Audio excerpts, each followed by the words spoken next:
If you're looking for an absolute bargain and one of the most undervalued suburbs in Brisbane, then this is the video for you. In today's video, I'm going to walk you through 6 of the most undervalued suburbs in Brisbane, all sitting with the average price point well below the 550k mark. The first suburb I wanted to talk about today is Bundamba. Now, Bundamba's on the southwestern side of Brisbane, close to the Ipswich CBD. It currently sits about 26 k's from the CBD of Brisbane as the crow flies and has a rental vacancy rate that is chronically undersupplied and is actually below 0.5%. Now, Bundamba is also one of the hottest suburbs in Queensland right now, with the average property just taking 11 days to sell. Bundamba has a couple of schools and a great average household income when you compare it to the property prices, which on average sit at just $437,000. Bundamba has a strong DSR score, which says to me that there's potential for short to medium price growth in this part of the city. Now, another cracking suburb is Churchill, and its average price point is sitting well below the 550k mark, with an average house price at the moment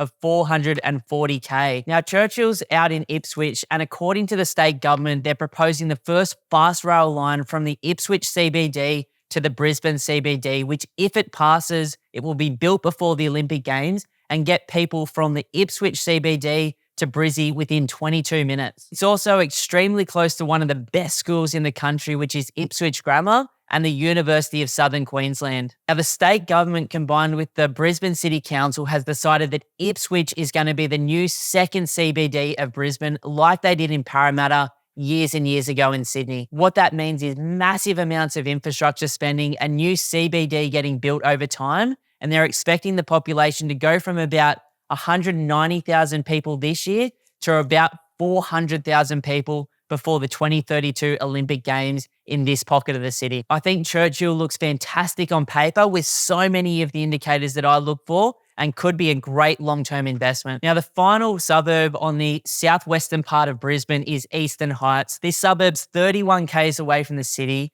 has ridiculously low vacancy rates, and one of the things that I like about this suburb, outside of the fact that the average property is worth 460k, is that only 29% of the people living there are renters, meaning that over 70% of the people in the area are mums and dads looking to improve the quality of their lives and their homes around you. Now, one of the things I like about Eastern Heights is that in the last 10 years, it's only had an average annual growth rate of about 6.4%. When I look at the longer term history of Brisbane over the last 50 years, it's averaged, when you look at the total return divided by the number of years, around about 9.5+%. So from that perspective, this suburb has definitely underperformed over the last 10 years, and because of that may have some medium-term upside. Now, the fourth suburb I wanted to share is in a different part of the city. This is in the corridor between Brisbane and the Gold Coast in South Brisbane. And what I love about this suburb, which is Bethania, is it's only 27 k's from the CBD and still has an average house price of $500,000. There's neighbouring suburbs around Bethania that are extremely in demand at the moment, surrounded by owner-occupiers, where similar homes sell for at least $100,000 more in the current market. Another reason why I like Bethania, and we've been buying so much of it for the last few years, is its proximity to both the CBD and the Gold Coast. So Bethania is about a 30 to 35 minute drive to the CBD of Brisbane for work, and about a 35 to 40 minute drive to the beautiful Gold Coast beaches and lifestyle on the weekends. Bethania has one of the lowest rental vacancy rates in Queensland and is chronically undersupplied at the 0.43%, well below the 1% mark. A lot of the homes in Bethania are high quality brick and tile homes on nice big 500 to 700 square metre blocks of land. My brother Simon and my auntie, my uncle and my mum have recently bought in this part of the city in neighbouring suburbs because of the longer term potential for growth and extremely strong cash flow. Now, this next suburb, Slacks Creek, I believe is one of the most undervalued suburbs on the entire east coast of Australia. Slacks Creek is only 20 k's from the CBD of Brisbane and is surrounded by suburbs that on paper are worth $100,000 to $500,000 more in the exact same location of the city. It's been one of those suburbs that historically has had a hard brand name, which has resulted in locals that grew up in Brisbane completely underestimating the quality. And when I look at the data set, I believe it will be one of the top performing suburbs in Brisbane in the next 10 years. Same as all of these suburbs, statistically, it's underperformed relative to the market in the last 10 years. There's a large gap between quality and lower quality homes in the suburb, All of the homes are high quality brick tile, slab on ground, or weatherboard Queenslanders on big blocks of land. And they're in a pocket of the city surrounded by incredible infrastructure. So Slacks Creek sits directly on the M1.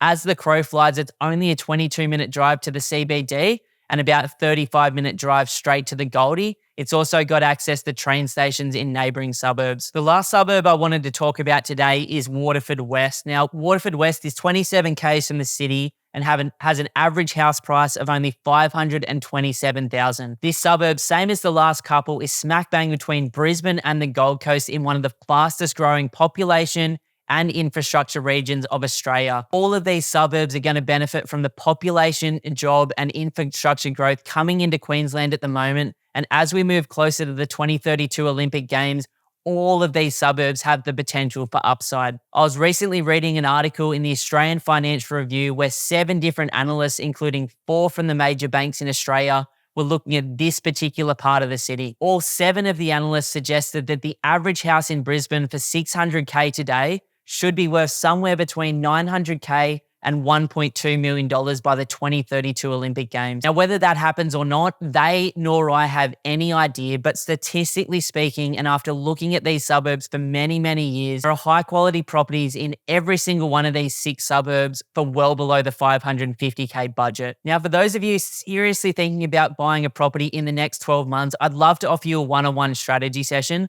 All you have to do is go to www.pumpedonproperty.com, click the free strategy session button, and then we can talk about where you are today, where you'd like to be longer term. We can deeply educate you about the Brisbane property market, and then you can take that on your own and go and smash it yourself, pick up one of these suburbs or a neighbouring one on your own, or potentially become one of the small number of clients that we work with each month and learn from our experiences of having bought over $400 million worth of property in Brisbane in the last 8 years. Woo! That's a wrap. That's a wrap. Getting cool, bro. Yeah. Oh, sweaty. So sweaty.